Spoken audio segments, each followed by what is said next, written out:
Hola a todos, muy bienvenidos a este nuevo capítulo de el videopodcast de Médicos Sin Marca. Nuestro videopodcast, como ustedes saben, se enfoca en tener conversaciones que se vinculen y que hagan un análisis efectivo de cómo es la relación de la industria con las distintas fases de la producción de salud. Y en relación a eso, hoy día nos acompaña aquí Jorge Cienfuegos Silva, quien es químico farmacéutico de la Universidad de Chile, máster en gerencia para el desarrollo de la Flaxo. Ha sido profesor tanto en la Universidad de Chile como en la Universidad Andrés Bello, y que actualmente, que es el motivo por el cual estamos acá, exactamente, lo tenemos acá, es presidente del Colegio Profesional de Químicos Farmacéuticos y Bioquímicos de Chile. Muchas gracias por la invitación. Gracias a ti, Jorge, por acompañarnos. En primer lugar, considerando además que este podcast, bueno, hemos tenido aquí invitada a Cecilia Rodríguez antes de las asociaciones de pacientes. Este video podcast lo escuchan personas ciudadanas y personas ajenas al mundo, específicamente la salud. Entonces, la primera pregunta, quizá muy básica, pero es: ¿cuál es el rol de los químicos farmacéuticos en la producción, el control de calidad, la dispensación, el uso de medicamentos y la gestión en la farmacia? Súper. Bueno, los farmacéuticos en general están en toda esa larga cadena, en el fondo, del medicamento. Medicamentos, vacunas, dispositivos médicos y otras cosas que en el fondo estamos, en el fondo, desde de que se conceptualizan hasta que eventualmente el paciente los toma o los utiliza. Y ahí tenemos que un rol, en el fondo, si lo pudiera transmitir en una sola palabra, porque es como la discusión, el tema del rol del químico farmacéutico es un tema. Yo desde que estudiaba, me refiero a que mis profesores siempre dijeron así como, ¿cuál es el rol del químico farmacéutico? Todavía no está muy claro, pero en resumen es calidad. Calidad del medicamento, calidad de en la entrega del mismo, que cuando te entreguen el medicamento sea realmente el adecuado, que se utilice bien y que finalmente ojalá haga el efecto deseado. Eso es lo que uno espera en toda la gama, y finalmente el farmacéutico es el garante de eso, teóricamente, en todos los lugares donde está. Farmacias, laboratorios, droguerías y otros lugares que de repente son extraños, pero interesantes para los farmacéuticos. Ya, no se incluye aquí lo relacionado a Breaking Bad, por ejemplo. O sea, sin duda tenemos farmacéuticos metidos en eso, no lo dudo. No lo dudo. Ya, pero no lo podemos confirmar. Eso lo tienen que buscar en un videopodcast penal, digamos. Distinto, claro. Bueno, o sea, tenemos un farmacéutico, por ejemplo, hace poco, procesado, no colegiado, por si acaso. Ya, qué bueno. Pero que vendía codeína en Arica, una cantidad extraordinaria. O teníamos dos posibilidades: o Arica realmente tenía un brote de tos brutal, o efectivamente narcotráfico, y fue la segunda opción. Mira. Oye, Jorge, bueno, y en términos generales, como analizando especialmente a los que están colegiados, dentro de lo que me imagino de quienes tienen más datos, ¿cuáles son los lugares preferentes de ejercicio profesional hoy de la carrera? Mira, yo te diría que en general, y esto te puedo dar el espectro completo, más que los colegiados, en el fondo, la gran mayoría de los farmacéuticos hoy día trabajan en farmacia comunitaria. Las farmacias, yo creo que cuando la gente nos escucha se imagina siempre la cadena, la Cruz Verde, la Salco, la Ahumada. Pero, en el fondo, existen las farmacias comunitarias que son un poquito más amplias, incluyen las farmacias independientes, e incluye también las farmacias que son comunitarias pero públicas, como por ejemplo las populares o municipales, como si la queremos decir más neutramente. Los farmacéuticos están mucho en eso. Tenemos mucha cantidad de farmacéuticos en farmacia comunitaria. Luego tenemos los farmacéuticos que están en atención primaria de salud, que han ido aumentando en el último tiempo. Los que están en hospitales, que finalmente son los que manejan tanto los stocks, dígase de la farmacia misma, como también el farmacéutico clínico, que en el último tiempo ha ido creciendo bastante más, que son los que pueden ver la farmacocinética, y en simple, en el fondo, es ajuste de medicamento preciso para la persona, si lo queremos plantear como en simple, y evitar, obviamente, efectos secundarios. Claro. Y por supuesto tenemos la industria farmacéutica, donde tenemos la industria farmacéutica nacional, la internacional, la de dispositivos médicos, la de cosmética y, por ejemplo, otras cosas como podrían ser también la de suplementos alimenticios o la veterinaria, que también están en el ecosistema, pero de repente se alejan un poco o uno no las conceptualiza rápidamente. Claro. Y aparte me imagino que también tienen un nicho laboral menor, o sea, en cantidad, ¿no? Depende, porque, por ejemplo, como los suplementos alimenticios se pueden vender sin receta, de repente ese nicho mueve mucha más cantidad de dinero, o mueve una cantidad de dinero que uno no la esperaría. uno normalmente está acostumbrado a prender la televisión y ver estos casos de grandes medicamentos que cuestan, no sé, miles de millones de... Lo hemos hablado en los otros capítulos. Lo hemos hablado. Sí. Pero finalmente, ese tipo de medicamentos afectan, por ejemplo, a una persona, que es un poco lo que justamente me nombrabas, Cecilia Claro. Rodríguez, que ve de los pacientes de enfermedades poco frecuentes. Pero la mayor cantidad de la gente utiliza todos los días ciertos medicamentos que son muy comunes, o en el fondo algún suplemento que hoy día es para evitar, en el fondo, enfermarse, y eso también ha ido creciendo. Perfecto. Jorge, y bueno, una pregunta que hacemos frecuentemente, un área de acción quizá por deformación personal, digamos, pero... Por favor. ¿Cuántas universidades imparten la carrera hoy en día en Chile? Ya, hace unos años te diría que era súper fácil sacarla, que eran efectivamente 5 a 10 las que estaban. Hoy día estamos llegando a las 30 universidades. O sea, 30 sedes que dan y 27, 26 son como las universidades. Y probablemente van a ir creciendo porque ya se han contactado con nosotros como colegio, por ejemplo, universidades nuevas como la Academia de Humanismo Cristiano, la Universidad de La Serena, que también tiene interés. También nos hemos juntado con la Católica de Valparaíso y así suma y sigue. Y eso tiene que ver muchas veces con esta publicación que no falla anualmente de la empleabilidad que tienen los químicos farmacéuticos. Pero, porque es casi cercana al 100%, 90 y tanto por ciento. El problema es que si siguen sacando universidades y siguen sacándole en la cantidad que la están buscando, finalmente lo que van a hacer es reventar el mercado, que nos ha ocurrido con otras profesiones. Exacto. En salud lo hemos visto frecuentemente.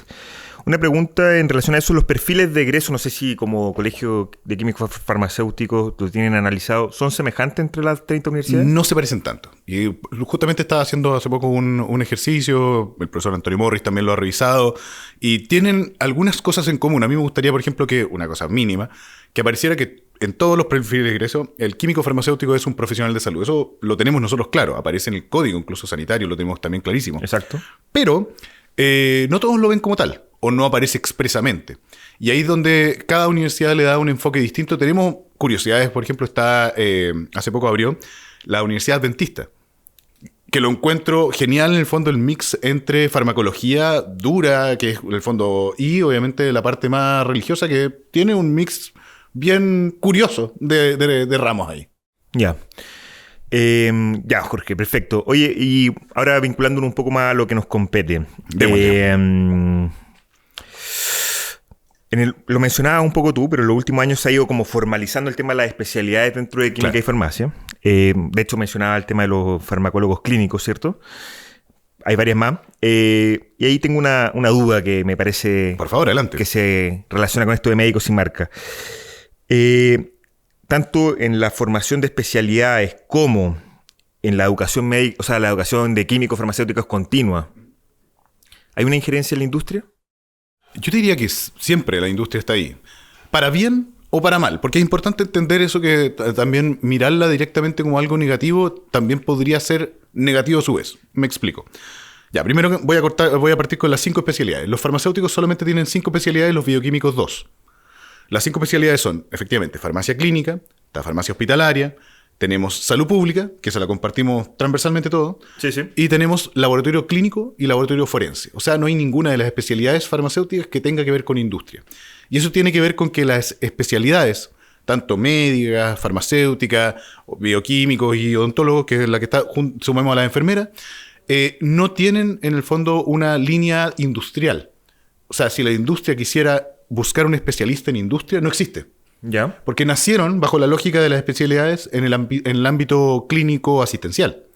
Entonces, cuando un farmacéutico se quiere especializar en industria, tiene que buscar diplomados u otras cosas que en el fondo sean propias de la industria, Ya. pero no asociadas a las especialidades. Perfecto. No obstante lo anterior, cuando uno habla de esta educación continua, la industria siempre está presente.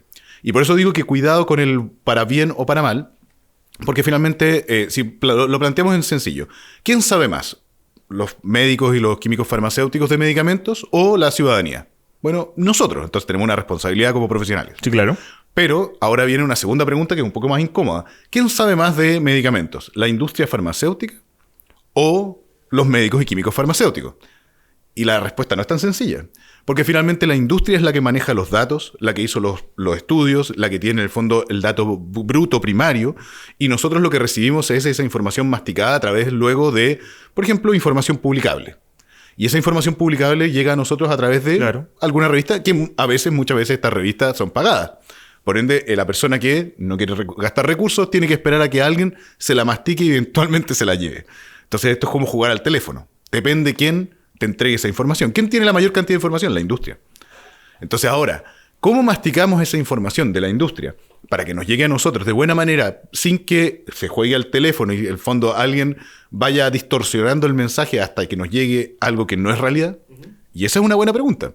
Pero eso, en el fondo, las conversaciones normalmente cuando se dan, no se trabajan. Y ahí es donde tienes una posición, por ejemplo, de yo no hablo con la industria farmacéutica, que hemos tenido farmacéuticos que son así, bien duros con eso, y otros que son la industria farmacéutica es la cumbia, tampoco. Y es una parte intermedia entre esos dos puntos donde uno tiene que encontrar cómo llevarlo a cabo. Por eso, por ejemplo, como colegio, nosotros en el último tiempo hemos firmado convenios con la CIF, hemos firmado convenios con con ASILFA todavía no, pero estamos en proceso, y con Canalab. Los tres que te nombro no son al azar. La CIF son los laboratorios internacionales. Pfizer, AstraZeneca, todos esos grandes. Después tú tienes ASILFA, que son laboratorios intermedios, pero que tienen en el fondo algunas plantas en Chile. Y otros, que son Canalab, son puros laboratorios nacionales, pero pequeños. NOP, por ejemplo. Jimena Polanco. Entonces tú llegas y dices, todos estos los puedo poner en el mismo bloque como malos. No, porque si llego a hacer eso, primero que nada, para mí es un harakiri, porque hay farmacéuticos trabajando ahí. Sí, claro. De hecho, nos ha pasado como colegio que hay presidencias que han dicho, mira, yo no hablo con las cadenas o no me agradan las cadenas. ¿Por qué las cadenas de farmacia? La colusión. Entonces, cuando hablamos de la colusión, yo no hablo con ellos, entonces corto inmediatamente una cantidad brutal de farmacéuticos. Entonces, ¿qué hago yo? ¿Niego que ellos existen o prefiero tenerlos en el barco, el colegio farmacéutico, y tratar de amoldar un poco hacia dónde estamos llevando la cosa, por ejemplo, con temas de transparencia, con temas de fondo compliance, y lo que uno eventualmente podría mejorar dentro de la industria? Yo creo, y en el fondo me expongo, esta es mi tesis, que es tu convicción personal. Por supuesto. Claro. Y por eso, por ejemplo, participamos y hemos tenido estos convenios firmados. ¿Por qué? Porque cualquier persona que nos diga, oye, pero ¿a qué se juntaron con la CIF? Mira, con esto. Y esto es lo que estamos haciendo. Y esto, en el fondo, para que sea lo que hacemos y no lo que se dice que hacemos o lo que pensamos que hacemos. Tanto así que incluso ese harakiri lo hemos llevado a otro lugar más complejo, a política. Que también uno no puede hablar de política. Pero nosotros tenemos puestas en la página web, por ejemplo, nuestras fichas de transparencia. ¿Ya? ¿Qué eso implica? Yo digo mi nombre, obviamente, que estudié y toda la cosa, pero aparte, militancia política. Cosa que en Chile no se hace. Porque no, esas cosas se ocultan. Y también son conflictos de interés. Entonces ahí es donde nosotros hemos ido avanzando en temas de transparencia de una manera más macro. Por eso es como ojo, pestaña y ceja, como decía ahí el profesor Salomón alguna vez. Qué interesante eso, ¿eh? En el colegio médico por lo menos no tenemos una obligación, yo que participo ahí también, como otra de mis sombreros, no tenemos una obligación como de, o no nos hemos puesto esa obligación como de explicitar, por ejemplo, la militancia política de los consejeros nacionales, por ejemplo. Interesante igual. Bueno, Jorge, así como a modo de estimación general, ¿cuántos son los químicos farmacéuticos que hoy en día del total que están trabajando en Chile, que trabajan en la industria específica? Perfecto. En Chile son más o menos 16.000 farmacéuticos. Somos harto menos, por ejemplo, que los médicos, menos que las enfermeras, estamos claros. Pero de todos esos, los que trabajan en industria, yo creo que no deben ser más de 1.000. En cantidad. ¿Por qué? Porque tú tienes, por ejemplo, lo que te comentaba, la industria farmacéutica internacional, como no tienen plantas acá. Claro, no van a tener químicos farmacéuticos de acá. Los tienen, pero los tienen, por ejemplo, en focos de abordaje de las líneas terapéuticas o, por ejemplo, en educación médica o en lo que sea, en el fondo, pero como en los roles más de oficina, digámoslo así. Tienes algunos en laboratorios, por ejemplo, esto en estudios clínicos también hay. Pero no hay tantos. Si los planteamos en eso, no deben ser más. Pocos, claro. Son pocos. Luego tenemos la industria nacional, que es lo que te decía que ha ido disminuyendo. Y esto transversalmente, y esto, ojo, te lo coloco sobre la mesa porque lo encuentro interesante de tenerlo en mente. Chile ha sufrido una transformación bien importante, me refiero a nivel de la industria, en los últimos años. Antiguamente teníamos industria nacional. Y esa industria nacional, por ejemplo, tenemos desde los APENCO o cuestiones por el estilo. No, me fui del área farmacéutica salud. Pero cosas que hoy día las traemos de China. Claro. Gran problema que hoy día estamos trayendo, por ejemplo, harto medicamento indio. Claro. ¿Qué implica eso? Bueno, contrato un farmacéutico que me haga los registros con el ISP, otro que me haga la farmacovigilancia y otro que es el DT del laboratorio. Estamos con 3. Tengo listo un laboratorio farmacéutico instalado en Chile. Y lo único que hago es simplemente hacer los trámites con aduana, con el ISP y voy trayendo. Pero el punto es de que, oh sorpresa, nos llega la pandemia. Se cierran el envío de mercancía a través de los océanos y todo. Exactamente. Claro, sí. Y cerramos fronteras y ¿qué Nos quedamos hacemos? sin nada, claro. La reconcha la lora. Entonces, ¿qué uno dice? Ya, volvemos a ver hierbas medicinales en una de esas y que tenemos una línea ahí que también los farmacéuticos pueden explorar y algunos lo hacen. Pero no está muy explotada como tal, por lo mismo, porque siempre me sale más barato traer algo de India, de China, de Pakistán, de donde sea. Y así los medicamentos, en el fondo, la industria, tienes una tensión entre la industria nacional versus la internacional, entre la de producción nacional versus la que en el fondo solamente importa, y ahí hay tensiones bien interesantes de analizar para no ver a la industria como algo monolítico, porque en el fondo, ojo que esas personas que, por ejemplo, tienen la industria nacional, sus papás viven acá. Entonces, obviamente, una cosa como cuando uno atiende a su comunidad, uno la atiende con más cariño cuando es tu comunidad. Cuando hay alguna sensación de arraigo, de pertenencia, algo. Claro. En cambio, bueno, si traigo un container con medicamentos muy barato y vienen, por ejemplo, se demoraron 2 meses en el océano y le salieron hongos, bueno, un pañito y pasa piola. Y eso, cuidado, porque obviamente la pregunta que me hacías al principio de Breaking Bad tiene que ver más con eso, con ética. Claro. Entonces, si yo me encuentro y tengo un farmacéutico y te digo, ese compadre es una eminencia ética, por supuesto, maravilloso, pero también voy a tener farmacéuticos que no. No, claro. Como todas las profesiones. En todos lados se cuece nada, digamos. Por supuesto. Ya, perfecto. Y dentro de los... Bueno, tú me dices que en general, como o lo que yo entiendo, por la poca producción de medicamentos en Chile, los químicos farmacéuticos vinculados a la industria son pocos. Son pocos. En general, los que se vinculan a la industria lo hacen más bien como en una fase tardía de su carrera profesional o más bien al principio o indeterminado, ¿no? Yo te diría que depende. Por ejemplo, lo mismo que tú harías... ¿Tú cuántos años llevas de profesión? Una cantidad. 10. Digamos, yo te ofrezco un cuarto turno, hacerlo en la noche.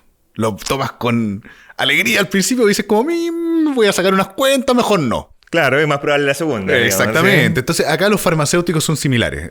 Ahí tienes puestos de todo. Como la industria, por ejemplo, cuando está produciendo, particularmente la producción, tienes la producción durante el día y la producción durante la noche. Entonces, los cargos, por ejemplo, de noche es como, necesitamos a alguien que quiera estar de noche. Partamos. Entonces, ahí empiezan a haber más personas que con poca experiencia o salidos hace poco. Claro, más sacrificado la pega. Exacto, más sacrificado que a partir de eso toman experiencia, etcétera, etcétera. Tienes otros que, por ejemplo, no llevan muchos años y esos muchos años los llevan, por ejemplo, a cargos más de control de calidad. Ya. O los llevan, por ejemplo, a otros cargos, otras lógicas dentro de la industria. Pero en la producción misma, entonces es un mix que va... Por ejemplo, ayer estaba viendo un mensaje en un grupo de WhatsApp, como todas las cosas que te llegan. Buscaban químico farmacéutico para asuntos regulatorios, con o sin experiencia. Y un grupo de gente nos preguntábamos, porque en el mismo chat salió la conversa y decíamos como... Igual es arriesgado, me refiero, porque tú tienes que hacer los papeleos al ISP, ver todo el tema. Entonces, si tú dices con o sin experiencia, es como... O no te importa y te gusta jugar a la ruleta. A mí me gusta jugar ruleta, lo encuentro entretenido. Pero tienes un nivel de riesgo importante. O, efectivamente, chuta, te da lo mismo y la autoridad sanitaria capaz no es tan como uno espera. Que también es una opción que la dejo ahí y me retiro lentamente. Perfecto. Bueno, vamos a hacer una pequeña pausa, Jorge. A todos nuestros espectadores los invitamos a que puedan seguirnos en nuestras plataformas, medicosinmarca.cl, que puedan seguirnos en el Instagram y que por supuesto escuchen los capítulos que no han escuchado, que están disponibles ya en YouTube y en Spotify.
Bueno, volvemos a esta interesante conversación con Jorge Cienfuegos Silva, presidente del Colegio de Químicos Farmacéuticos y Bioquímicos de Chile. Lo dije completo. Sí, me parece. Dejamos a los bioquímicos fuera, pero eso para otro capítulo. Eso, lo podemos conversar en otra oportunidad.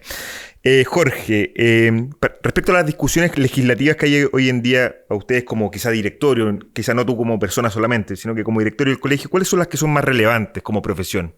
O sea, hoy día la que está en discusión tiene que ver con Ley de Fármacos 2, que es una discusión que es importante, pero creemos que no va a salir. No tiene por dónde.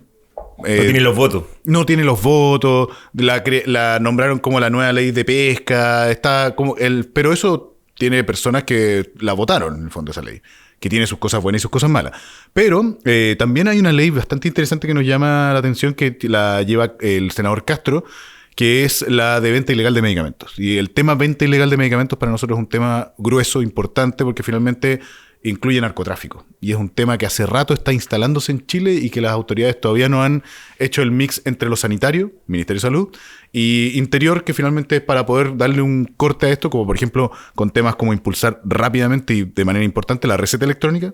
Y finalmente también lo que es el libro, que en el fondo nosotros los farmacéuticos, cada vez que la gente nos lleva una receta, tenemos que pasarla al libro como cosa de los 70, pero todavía lo seguimos haciendo. De la Edad Media, sí, así como. De la Edad Media, pero hoy día podríamos pasar a un libro electrónico que sería bastante más fácil para decir, sabes que esta farmacia que está en medio de la nada está dispensando una cantidad importante de estos medicamentos, esto huele a raro y podríamos ir a buscarla. Claro, se podrían cruzar los datos rápidamente. Ya que está de moda cruzar datos como la Contraloría. Exactamente. Jorge, hablemos un poquito de la ley de fármacos 2. Hemos hablado de esta ley con otros de nuestros invitados, ¿no? ¿Qué ventajas y desventajas le ve a esa ley tú, más allá de que hoy en día no tenga los votos, me refiero, como al contenido? No, en resumen, tú tienes cosas positivas como el tema, sin discusión, de avanzar en dispositivos médicos. Hoy día hay otra ley que trataron de meterle el tema de dispositivos médicos, pero de nuevo, es un charquicán de ley. De hecho, fuimos hace poco a plantearlo y mi primera foto de la presentación era un charquicán. Porque le decía, no sé por qué tienen esa lógica de plantear miles de cosas distintas para que después cuando se tienen que poner de acuerdo, no se ponen de acuerdo. No sé si lo hacen a propósito para no sacarla o si en el fondo no tienen ganas.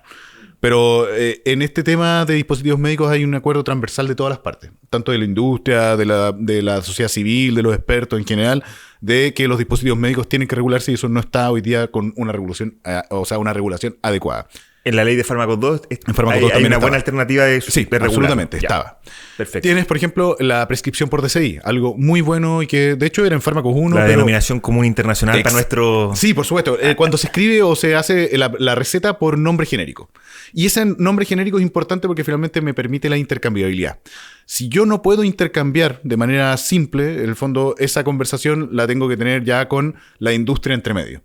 Porque la industria, por ese motivo, te incentiva a que vayas por uno o por otro. De hecho, claro, todavía... por la marca que producen ellos, que es razonable desde el punto de vista de la visión de negocio. Desde el marketing, por supuesto. Pero, por ejemplo, ahí me encuentro con el regional del Colegio Médico, todavía entrega recetario a los médicos que dice, este medicamento no es intercambiable, y ponen abajo como no pueden cambiar este medicamento. Y eso es ilegal. Por alguna razón, no sé. ¿Por qué lo harán? Pero sigue saliendo. Ese debe ser del Consejo Regional Santiago. Vamos a tener que apretarlo un poco. No, sí, me gusta eso, pero sale. Y abajo, con respecto, y ahí tú le pones el cosito y la gente dice, entonces mi médico me dice, no cambia la marca, por supuesto. Si nosotros entendemos el concepto de la marca, lo que pasa es que en el resto del mundo es simple. Tú tienes el medicamento de marca, que es el primero que sale, y obviamente que se gana su espacio y la patente, y luego tú tienes el genérico, que en el fondo, idealmente con bioequivalencia, para poder asegurarnos que hace lo que dice que hace. Y obviamente ahí puedo hacer la intercambiabilidad. Si no tengo eso, estoy siempre a desmedro, y hoy día la gente todavía sigue yendo a la farmacia a pedir, no sé, Tapsin u otros que en el fondo es paracetamol. O sea, no es algo nuevo, es algo que la gente lo sigue pidiendo por la marca. Instaladísimo, y la Fiscalía Nacional Económica, cuando salió la última vez hablando, dijo, esto es un tema, pero no nos vamos a hacer cargo. En otras cosas sí. Justo estaba viendo ayer nada que ver, pero, relacionado con esto, como un documental de Tylenol. Sí, paracetamol gringo, de Johnson & Johnson. ¿Viste? Que hubo unos episodios como de contaminación con cianuro y murieron no sé cuántas personas en los 80. Pero tienes, por ejemplo, el marketing tiene cosas positivas. Si obviamente la gente necesita de repente entender ciertas cosas, y no digo que el marketing en per se sea malo, pero, por ejemplo, también tiene sus cosas negativas, obvias, y otras cosas negativas que no son tan obvias. Alguna vez salieron el paracetamol el Solven, que venía en 2 comprimidos en un sobrecito. y lo tomaban una pareja antes de tener relaciones sexuales. Entonces la gente dijo, esta cuestión es un anticonceptivo. Y el medicamento era para el dolor de cabeza.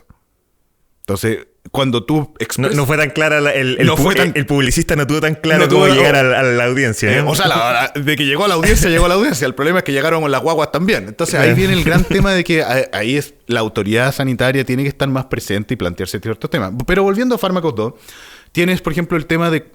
y el que más causó tensión es el tema de control de precios o regulación de precios. Ojo que no es fijación de precios. Si tú sacas el tema de fijación de precios, control de precios de la ley de Fármacos 2, había bastante más consenso. Porque había una discusión en Fármacos 2 si el fondo eso afectaba más a los laboratorios, afectaba más a las farmacias o afectaba más a X personas. El tema es de que nosotros no queremos la discusión de cómo se regule el precio. Lo que queremos es que en algún momento se regule. ¿Cómo se regule? Hay distintas vías y hay estudios que plantean, por ejemplo, la regulación de precios desde simplemente preguntarle por decirte un nombre, Pfizer o AstraZeneca o algún laboratorio internacional que tienen varias sedes, oye, ¿por qué en Argentina lo vendes a este precio? ¿Y por qué en Italia me lo vendes en este otro precio y acá en Chile me lo venden en este otro precio? Eso es una pregunta válida y que uno debería poder tener esa información. De hecho, la podríamos tener sin problema, pero para eso el gobierno tiene que tener, en el fondo, o el Estado tiene que tener la herramienta. Pero la tiene. Hoy día existe el decreto 33 que lo podrían utilizar, que es un observatorio de medicamentos. No lo han ocupado. Entonces también... cuando el decreto 33 está vigente. Está vigente. Es un observatorio de medicamentos y nunca se ha utilizado. Entonces la pregunta es, ¿por qué no lo han utilizado? Entonces yo entiendo cuando las discusiones políticas y ningún problema, sí, entiendo la dinámica de eso. Pero también cuando uno les pregunta, oye, pero ¿por qué no utilizas eso? Y te dicen de respuesta, no respuesta, bueno, entonces no hay voluntad política tampoco. Claro. Vamos a tener que hacer una campaña para que Jorge llegue al Parlamento. Yo feliz. Ahora no sé si hay gente tan feliz. Ya, Jorge, bueno, lo mencionaba un poquito antes, pero no puedo dejar de preguntarte en esta oportunidad. ¿Cuál es el rol que juega hoy en día, por ejemplo, la Cámara de Innovación Farmacéutica, la CIF, que la mencionabas antes, ¿cierto?, en la regulación? Porque hay algunos de nuestros invitados que han sido medios críticos, específicamente con la CIF, y le han atribuido cierta responsabilidad en que no salga la ley de Fármacos 2, por ejemplo. Ya, yo encuentro que eso es ser reduccionista. Y lo planteo porque finalmente la ley de Fármacos 2 no sale y la plantean como la nueva ley de pesca, no por la CIF particularmente, sino que plantean por Andrea Martones, que es esta abogada que eventualmente asesoró a los senadores. Pero ahí también llegar y decir eso y plantearla como ella es la mala de la película y poco menos así como la Judas o algo por el estilo. O si la apedreamos a ella en la plaza pública, las cosas en Chile se arreglan. No. Yo creo que también tiene que ver una responsabilidad bastante cruzada y que tiene que ver con el lobby. ¿El lobby es bueno o malo? Uno diría, es malo. En general, la mayoría de la gente lo piensa así. Equivocado. El lobby es bueno. El punto es de que es el lobby sin transparencia, el cual es un poco más discutible o bastante más discutible. La CIF, ¿hace lobby? Sí. El Colegio de Farmacéuticos también. El Colegio Médico también. Médicos Sin Marca también. La sociedad civil también hace lobby. Todos hacemos lobby porque queremos, en el fondo, cosas distintas. Lo que pasa es cuando el lobby se hace por debajo de la mesa. O como dicen con el caballero con el maletín. Sí. El clásico. Entonces, cuando estamos en ese lobby turbio, claro, ahí hay una cuestión. Entonces, el planteamiento en Fármacos 2 es que cuando se enturbió toda esta discusión y se pone, oye, no, esto es crítico porque finalmente estamos bajo un tema de corrupción, bueno, también hubieron lobbies de la industria farmacéutica, sí, pero también de las farmacias, de las cadenas de farmacia, hubieron de los colegios profesionales, hubieron de distintas personas. Y extrañamente, varias de las que te comentaba yo, por ejemplo, todos estábamos de acuerdo transversalmente en regular los dispositivos médicos. No había nadie en contra. El tema de DCI estaba también bastante en contra. O sea, perdón, bastante todos a favor. ¿Cuál es el que causaba más tensión? El tema de regulación de precios. Ok, entonces si no estamos de acuerdo en ese, sáquenlo de la ley. Y sacamos el resto de la ley en la cual estamos todos de acuerdo. Y luego hacemos una ley de fármacos 3, 4, 5. Y esto parece como Rocky, como las películas. Claro, entonces vas sacando, porque finalmente el gran problema de las leyes de fármacos es que, ¿cómo han surgido? ¿Cómo nacen? Oye, yo tengo una idea, tú tenías una idea, tú tenías una idea, peguémosla. Claro. Y las pegan, perdón que sea tan vulgar para decirlo, pero las pegan con un moco. No tienen sentido entre ellas. Como para decirlo en términos menos vulgares también, como un refrán, es como eso de el que mucho abarca, poco aprieta también. También, pero ojo, porque cuando ese refrán, yo puedo tratar de, en el fondo, yo como pulpo, pero yo soy la persona, una cabeza pensando en distintas cosas. Aquí son personas distintas que las junté en una sala y les dije, me retiro lentamente y pónganse de acuerdo. Obviamente, esa posibilidad de ponerse de acuerdo es bastante más difícil, porque no tienes una columna vertebral. Claro. La columna vertebral que nosotros deberíamos buscar, por ejemplo, es acceder a medicamentos más baratos, pero ojo, más baratos de calidad, ¿o no? Obvio. Para nosotros es obvio. Sí, claro. Pero para la gente, por ejemplo, que va a pedir a la farmacia, deme el más barato. O que compra en lugares no establecidos. Por ejemplo. Parece que la calidad no fuera una cuestión relevante. Exactamente. Para ellos, pero porque probablemente no sepan la implicancia de la calidad. Entonces, ¿ahí de quién es culpa? De nosotros. Sí, porque claro. nosotros no le estamos explicando bien o porque no estamos dando la relevancia correspondiente. Y también, obviamente, del Estado, de que ha abandonado el tema farmacéutico siempre a la discusión de precios y poco a la discusión de calidad.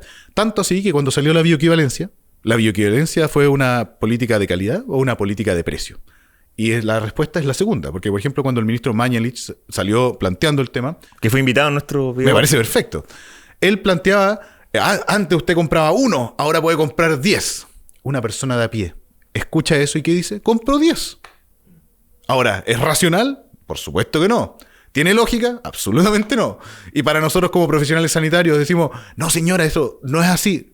Y particularmente a mí como farmacéutico, cállate coludido, por supuesto, porque estoy metido en el mundillo farmacéutico donde estamos la gente mala, perversa, que lo único que busca es el igual dinero. Un poco malo. O sea, absolutamente. Ya, bueno.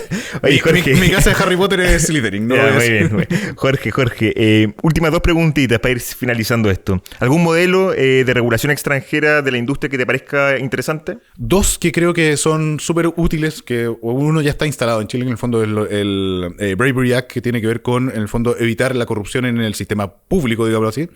Y eso está instalado. O sea, tú no puedes entregarle recursos a funcionarios públicos porque eso es soborno. Exacto. Y eso está regulado. Pero la Sunshine Act, que es la ley Luz del Sol, que la tienen... La hemos hablado en otros capítulos también. Perfecto. Esa ley la podríamos aplicar en Chile. Y esa ley la tenía parcialmente esta ley de fármacos 2, que, viste, ahí también había un tema importante de que saliera fármacos 2. Pero, por ejemplo, ahí donde pongo el ojo que te decía de la CIF. O la CIF son una tropa de pelotudos que no son así porque los conozco, hemos hablado con ellos, o efectivamente porque se estarían haciendo un harakiri ellos mismos con apoyar una ley como la Sunshine Act de transparencia. La CIF incluso tiene también un sistema para ver temas de transparencia entre los propios laboratorios. También es raro. No, por eso digo que las CIF no son necesariamente los malos. Pero si el gobierno de turno quisiera y tuviera la voluntad política, podría, por ejemplo, aplicar la ley de lobby. Claro. Entonces yo llego y digo, todos los médicos de Chile los meto a la ley de lobby. ¿Qué implica eso? Que cuando el médico entra a la ley de lobby tiene que contar quién lo visitó y qué cosas le dieron en términos de monetarios, lucas. Ojo, sería parecida a la Sunshine Act. Lo malo aplicaría solamente a los médicos y obviamente también químicos farmacéuticos. No voy a sacar acá el balazo. Nosotros somos los que compramos. Y también podríamos meter a enfermeras, matronas, algunos otros profesionales que son los que toman decisiones. Claro. Y podríamos saber quién laboratorio los está visitando, quién los está invitando a qué parte, quién les está dando ciertos recursos, por ejemplo, de educación continua. Que ahí uno entra en esa lógica súper sutil, porque no es lo mismo la educación continua de, mira, te tengo este curso online donde tú puedes estudiar y aprender, que también, por ejemplo, el te invito a Dubái, que es una conversación que siempre está ahí en el veamos. Entonces, eso se puede hacer hoy, pero eso es voluntad política. Perfecto. Última pregunta, Jorge. Démosle. Esta, yo sé que voy a ponerle un poco de condimento al asunto. Me gusta. Una colega tuya, el 2024, figuraba como lobista de Teva. Ah, perfecto, ya. Y un día viernes, claro, y después en su LinkedIn, ¿cierto? El día lunes, por ejemplo, no sé, ya no me acuerdo la fecha específica, pero la cuestión es que inmediatamente después de dejar su cargo como que estaba declarado como lobista de Teva, asume como encargada de TESA, es decir, de evaluación de tecnologías de la salud en el Ministerio de Salud. Perfecto. Entonces pasa a ser regulado a ser regulador. Yo sé que me contaste tras bambalinas que la conocí y que eran amigos. Sí. Pero más allá del caso puntual de ella... No, tranquilo, yo dije, puedo pelar tranquilamente. Pero lo va a terminar viendo. No sé si es que lo ve. Se lo voy a mandar. Eso. ¿Qué opinamos de esto? O sea, ¿estas cuestiones debiesen ser reguladas? ¿Hay algún espacio que tú crees que de mejora en esto? Mira, siempre hay espacio de mejora. Eso es el clásico que te dicen encima. Para si me quiero sacar el balazo. Pero yo te plantearía una cosa bastante sencilla. Yo creo que depende. ¿Y depende por qué? Por ejemplo, en este caso, Constanza, que es la que estamos hablando, cuando entra al ministerio, entra a un cargo que ETESA, y ETESA hay que mirarlo también con los ojos que tiene ETESA en Chile. La evaluación de tecnologías sanitarias hoy día te entrega un insumo al tomador de decisión, un insumo que no es vinculante. O sea, yo hago una revisión de la literatura y todo y te digo, mira, yo que tú haría A. Y después la ministra de turno dice, muchas gracias, tomo B. Porque no hay nada que los obligue a tomar esa decisión con respecto a lo que está emanado. Ya. Entonces, en ese caso particular, yo no veo un gran riesgo. Todo lo contrario, yo la conozco y por eso te digo, es buena profesional, tiene las competencias y qué bueno que llegue gente competente, porque mi gran problema en el Estado es que hay gente incompetente. Eso da para otro podcast, está bien. Pero claramente es eso. O sea, yo prefiero que llegue una persona, en el fondo, competente con conflicto de interés declarado, que una persona incompetente sin conflicto de interés. Ya, pero declarar el conflicto de interés no lo anula. No, por supuesto que no. Y ahí viene el gran tema. Si es por eso, el mundo farmacéutico tendrías que importar gente de Suiza, y ni siquiera porque tienes farmacéutica suiza. ¿Por qué? Porque en el fondo todos nosotros o somos amigos de alguien que estudió con nosotros, tomábamos chelas juntos, me refiero, estaban ahí, o son familiares nuestros, o son socios nuestros, o trabajamos con ellos en algún minuto, porque el mundo farmacéutico, te contaba, somos 16.000, no somos muchos.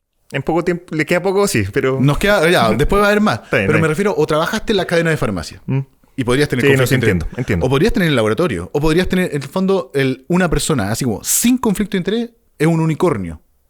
Te diría, casi no existe.